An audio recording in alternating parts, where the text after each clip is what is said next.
Major support for Carolina Business Review is provided by Grant Thornton. Operating in more than 100 countries, our tax, audit, and advisory professionals specialize in helping companies unlock their growth potential. Novant Health, bringing you world-class technology, clinicians, and care when and where you need it. And Sunoco, a global manufacturer of consumer and industrial packaging products and provider of packaging services with more than 300 operations in 35 countries.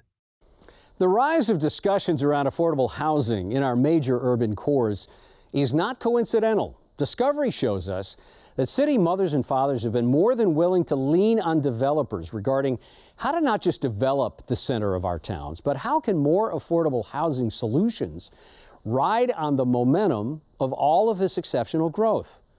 Welcome again to the longest running and the most widely watched source of Carolina business, policy, and public affairs. I am Chris William, and affordable housing is just one issue we will broach on this program, but there are many others going on, and we will look at those as well. And later on, joining us, the CEO of one of the largest residential real estate firms, certainly in the region and in this country, Pat Riley from Allen Tate Companies.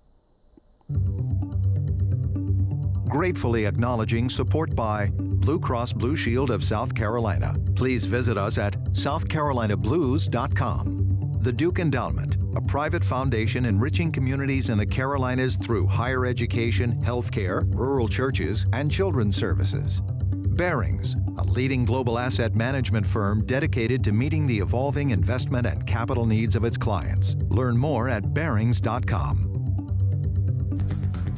On this edition of Carolina Business Review, J. Mark Farris from the Greenville Area Development Corporation, Ted D. Zoller, Ph.D.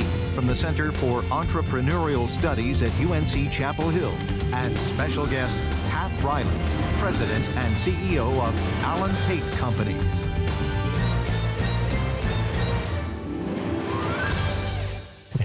Welcome to our program. Always the good conversations happen right before the cameras come up, so we'll talk about that later.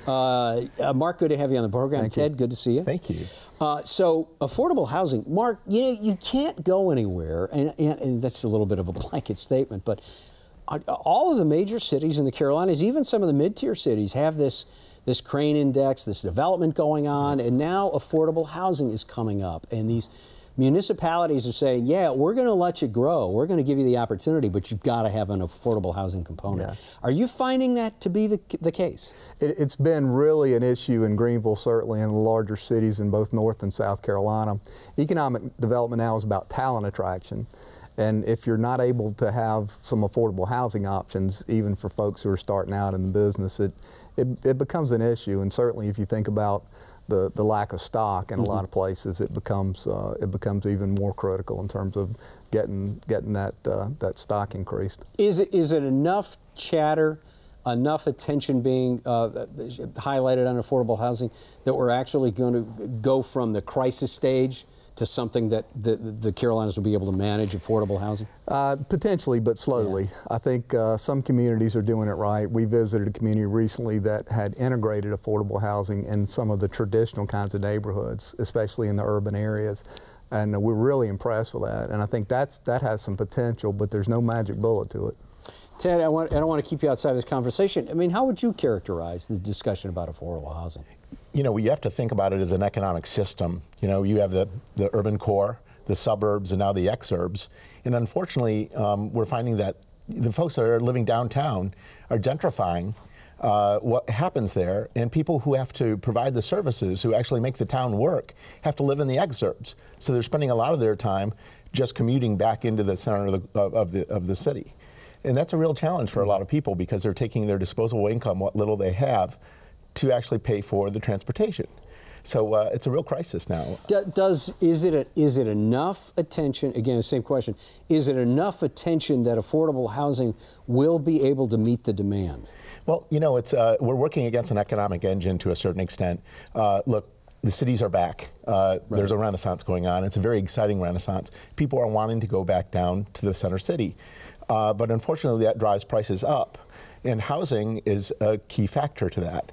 So for people who are in the working class, folks that are working for a living in jobs that are about our service economy, it's very difficult for them to live in the center of the city. And suburbs are somewhat unattainable because they were gentrified in the last generation. So now they have to commute out and go into the rural buffers and into the areas where housing is affordable. As Ted describes it, Mark, I think of the other dialogue that kind of runs in the background around urban-rural divide. And, you know, we've beaten that term to death, but there is something to it. Is there something to it? As an economic developer, as a regional leader, do you see urban-rural divide as being something that is punitive to growth? Especially when we talk about transportation, the lack of transportation options for folks. You know, you think about affordable housing, a lot of times that tends to be on the periphery of the urban areas now. And so if you get the folks that are you know, trying to fill some of those jobs, if they don't have transportation reliable back into the downtown area or into the employment centers, that becomes an issue as well. So yeah, you know, the urban-rural has always been an issue in both Carolinas. Every community, you know, tries to latch onto the assets that are unique to them. But if you think about the transportation element of it, especially with affordable housing, it becomes even exacerbated. So, Ted, again, and you know, we're probably not accessing your entrepreneurial genius here like we probably could, but you know, I don't know how much genius I have, but you know, but given your point of view on urban-rural divide, let me stay with that with you. I mean, you're in Chapel Hill. You're part of a triangle region, so it's kind of like a super city to some degree. But why is it that urban and rural should even be kind of alike? Why are we even worried about that? Well, you know, it occurs to me, Chris, that we're actually stuck in a paradigm of thinking just about high growth. So when we're driving entrepreneurship, we're actually building a high growth mindset. And we're looking for, you know, the next tech-enabled thing or the next automated thing. But unfortunately, that leaves a group of people outside of the conversation. And when we're building an economy with a high growth paradigm, oftentimes we're not thinking about the things that are about everyday economics. You know, who's going to take care of the heating and cooling system? Who's going to actually repair the bus? Who's actually going to be involved in, I think, in many cases, really high value added jobs that we're tending not to train for. You know, if you ask people in the trades now, they're having a lot of difficulty finding qualified people. I look at it as a form of entrepreneurship. I don't think entrepreneurship's all Silicon Valley. I think entrepreneurship's just as much about Main Street. And we have to keep our focus on balancing building an economy around the high growth function as well as the everyday kind of economic supports that we need. How would you stratify, how would you prioritize the debate around transportation infrastructure in this region as the way you described entrepreneurship and growth and development? I think it's critical. Is it paramount? Is it one? Is it two? Is it? I would say it's probably number one, largely as a function of understanding the economics of the household. When a family needs to have a sustainable income, they have to have the ability to have a good wage job. They have to have the ability to educate their children, and they have to have the time to actually have balance in their lives. And if they're spending a lot of the time on the road, commuting by bus, by train, by car, it takes away from and imbalances that household balance that you have to have in your economic structure. How about with transportation in the Palmetto State? Do you feel like it's getting to where it needs to be? There's more attention certainly, and it's still traditionally bus. But you know, we think about transportation, the stops along the way. There's no better example than in Charlotte. You know, the light rail system here. Nobody really thought about as they were building the system, the economic development aspect of it. But think about the hundreds of millions of dollars that's been invested along the light rail system in Charlotte. It's a real example of a success story, in my opinion. Could Greenville City do that now? You know, that comes with a more denser probably population than we have to this point in Greenville. It's worthy of planning, and I think that's where we may have failed in the past, is not planning for that. So we're probably still looking at bus systems. But as we think about the urbanization that continues, how do we address that? And you know, light rail is an option. Well, we're watching. This is a question for both of you. And you know, the Triangle Expressway and the Triangle Transit Authority. I mean, there's been a rub there, trying to figure out. We had a developer. Let me say it this way, Ted. We had a developer, Johnny Harris, Lincoln Harris Properties, said if the Triangle had figured out the light rail, they'd be way ahead of Charlotte because of so many other factors. But first question is, do you agree with that triangle connectivity is still lacking in great degree. And number two, is that prohibitive for the region? You know, capital planning around infrastructure lags, and southern cities have one of the key challenges that you have a lot of migration from the north. So we weren't prepared, I think, for the capital investments that were required to actually do that infrastructure. You know, doing a light rail system, you have to deal with the rights of way, you have to make substantial capital investments. So as a consequence, you have to really double down and think about, are there more creative ways to get people mobile? You know, unfortunately, in any case, I find that southern cities are really behind the curve in building that infrastructure. Even given the fantastic growth that North and South Carolina have experienced and look like they're going to do a 2X in the next 5 or 10 years. Is it even a hard sell, given what we've already seen here? I'm surprised that it is, but I think it's the nature of the capital structure. Unfortunately, you know, that type of infrastructure has to come out of capital financing, which is a public finance tool. So as a consequence, it puts pressure on where else we need money for operating, you know, the government and services. Okay, thanks, gentlemen. We're going to bring our guest on the show. Before we do that, speaking of transportation, he is the Secretary of Transportation in North Carolina. His name's Jim Trogdon. He has some specific ideas about how the Old North State is going to be going forward with transportation, no pun intended. Then also, Clarence Armbrister is the new president at Johnson C. Smith University in Charlotte. He will be our guest. And then as well, Governor Roy Cooper will be on this program coming up. In regards to residential home sales, empirical evidence like median home price growth, time on the market, the inventory of homes for sale in any given market are very closely followed indicators. They're important. But what else helps us discern the health and the direction of this very important asset class and, more importantly, industrial sector that we call residential real estate?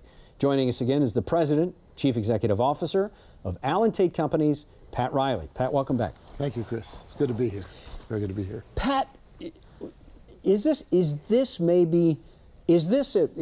one of the, you know, I almost don't know how to explain home prices, so I guess I'm asking you, is this the most you've ever experienced in home sales now? 46 years, 3 different states, been here 26 years. I've seen nothing like it, and nobody that has had that experience has felt the same. We went through a 4.5-year recession. House prices, home prices plummeted. We're not going to have to worry about that again. Those 3 things that lined to make that happen won't happen. We're probably going to have in 2020 another little bit of recession, which means we're in an inflationary cycle, and maybe government's going to have to pull the interest rates up to slow things down. But the craziest thing right now is lack of supply. Nothing like it. Historically, a boomer would downsize at 61, 62.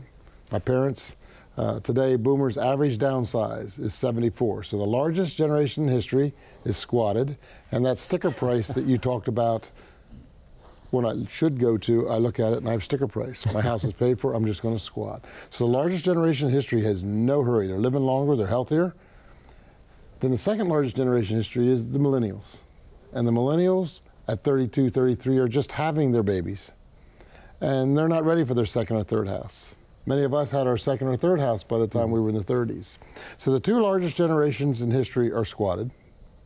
And now put on top of that, our builders are building half of what they used to do in 2006. But let me ask you, I mean, because you're saying 2 things here. They're building half, but the demand is twice as much. And that's why building a new home premium right now for the same home is anywhere from 19 to 30%, and people are paying it because builders are building exactly what people want. Are there not more builders in the pipeline because of the demand? They have not come up with the demand. Land hasn't been developed timely enough due to the recession. There isn't money being lent to builders unless they're merchant builders. Only 20% of the builders in America anymore are mom and pop, and they're driven to the higher price points. And then the builders today love them. It's commerce. Bottom line is, even if I have land and I do have the demand, I'm going to ease it out instead of throwing it out because I can get a premium today because of where we are. Yeah, Mark. Pat, we've been told, when thinking about housing and affordable housing and the urbanization, we've been told that the cost of building a house is directly attributable to the lack of labor involved in building those homes. And so if you think about the lack of folks who have those skilled trades to build homes is largely a reflection in that price. Have you experienced that? Yes, if you talk to a bunch of builders today, they're going to say, first and foremost, to build a $200,000 house, I need a $33,000 lot. And the only place I could find a $33,000 lot with sewer and water is out in the burbs. Then you take the second factor, which is labor. Young people have not been orientated to it. We lost a lot of it with the recession and the immigration issues that we talk about. You put that all together, the price of land, the price of labor, and then put on top of that materials. There is some makeup going on for the years when we weren't building homes. Mm-hmm. Could you characterize the notion of bringing young people into the trades? We talk about it as the trades, but as a matter of fact, there's some pretty exciting opportunities out there for young people. Why aren't young people doing it? You and I talked about it back in the prep room, and we said that I went to school, and some of the kids in class left at the sophomore year at noon, and they left to do and pursue something that they wanted to do. And at 3 o'clock, we met on the football field. And today, there's not enough of that. I've served on enough education initiatives. And what they say behind closed doors is, it's not our right to tell a parent that their child isn't college bound or college material. That is bunk. The child knows it and the parent know it. And what we have to do now is we have to try to have folks understand that you can make $100,000 or more fixing a heating and air unit or wiring a new home. And there are folks that would love to do that if they were exposed to it at an early date rather than maybe have to take Chemistry 102 when that's the furthest thing from their mind. So is that some kind of taboo that we're afraid to tell them that they shouldn't be going to a 4-year school, or is that a job that This is Pat Riley personally talking, yeah, sure. And that's with MEC Ed and Wake Ed and Best NC. Bottom line is we have, for right or wrong, built a whole generation that said college degree is everything. And quite honestly, my BS in business, as we shared, my BS in business is too broad. It's too broad. I didn't find out till senior year that I didn't want to labor arbitrate.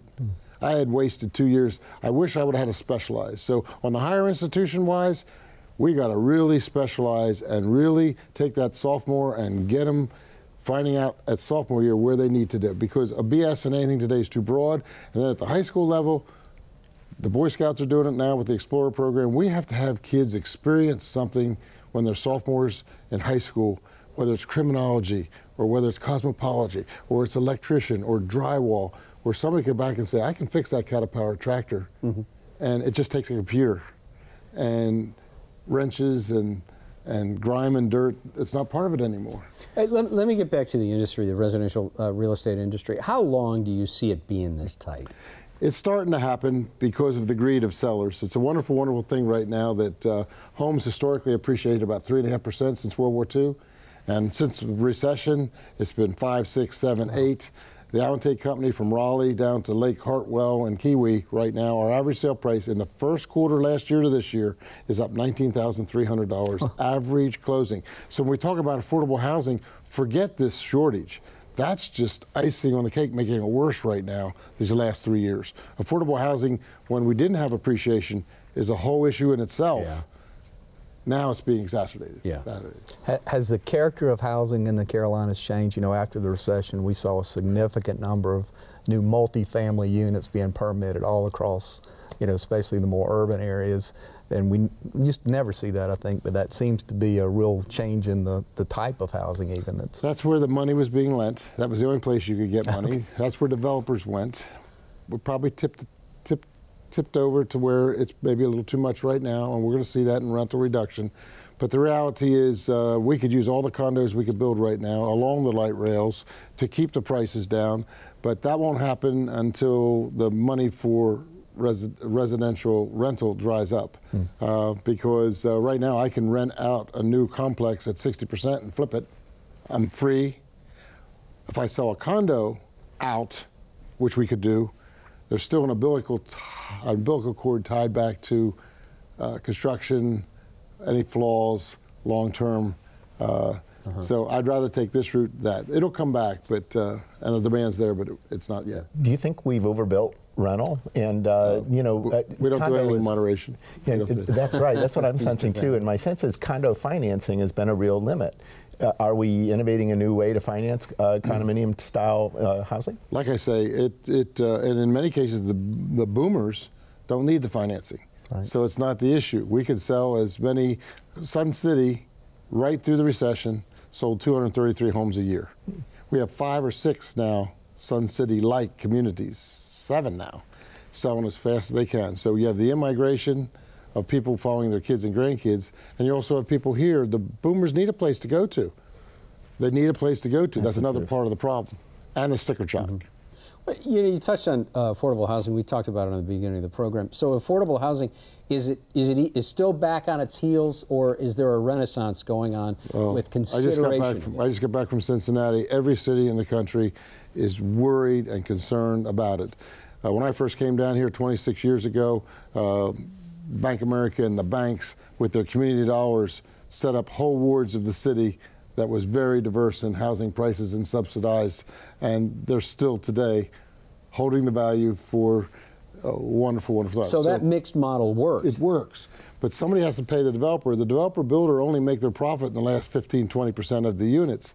And if you're saying to me that 20% of these units in Fort Mill or 20% in Huntersville need to be subsidized, we as taxpayers, instead of building a project somewhere, which nobody wants next to them, to spread it out, just like at South Park, Bank of America did in South Park, it can be very successful if taxpayers in their housing bonds and taxpayers start to pay the developers to do and build X% of their community with subsidized. And it can work.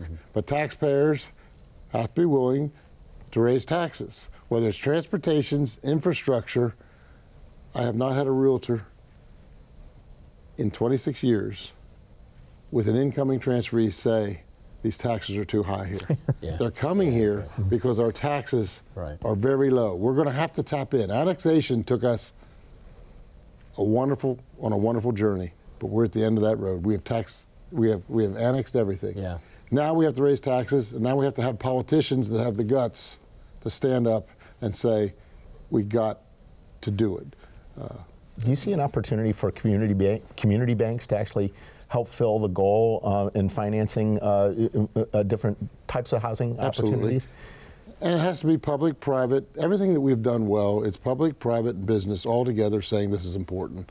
And I see the energy around that now. I see the energy around that. There's another committee right now that's working. This is about the 8th different committee on affordable housing. But I see more now the energy behind it, just like we did with the homeless. So I see the energy. The trouble we have right now is with this shortage, it's chasing it. If I'm renting housing? Yes, if I'm renting right now, interest rates are going to be above 5 by the end of the year. Houses are appreciating 10, 11, 12% this year again. They should be 3, but it's because of lack of shortage. And then on top of that, the rents are at an all-time high. So you have 3 reasons to get out of a lease. But I got to find something. A boomer needs to downsize. I don't need that bedroom upstairs. I can't even climb the steps. But where do I go?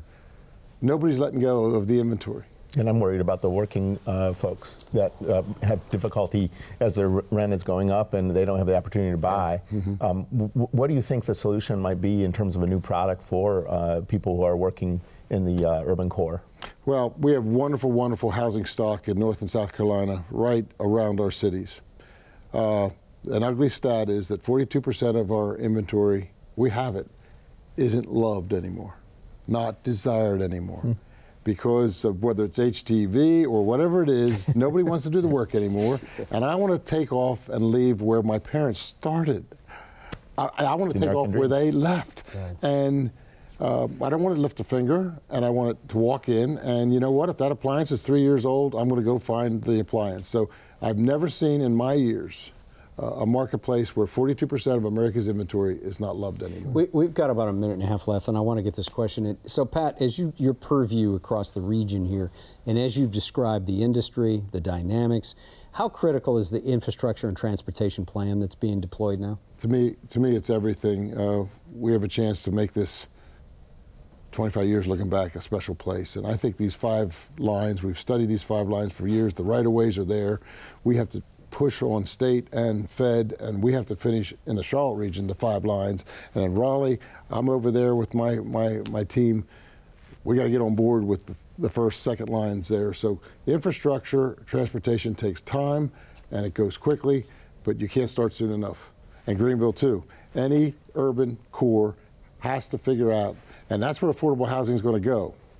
That's where affordable housing is going to go. It's going to go along the transportation systems where it should. That's where you cluster, and that's where it happens. Yeah, thanks for being on the program. Wow. As you describe it, it's very exciting in the industry. Hope it does loosen up. Good to see you, Pat. Thank you for being here. Ted, come back. Thank you very much, Chris. Right. Mark, good to see you. Thanks for being here. Good to see you, Chris. Thank you. Thank you. Thank you for watching our program. If you have any questions or comments, carolinabusinessreview.org. You can watch shows, too. Until next weekend, I'm Chris William. Good night.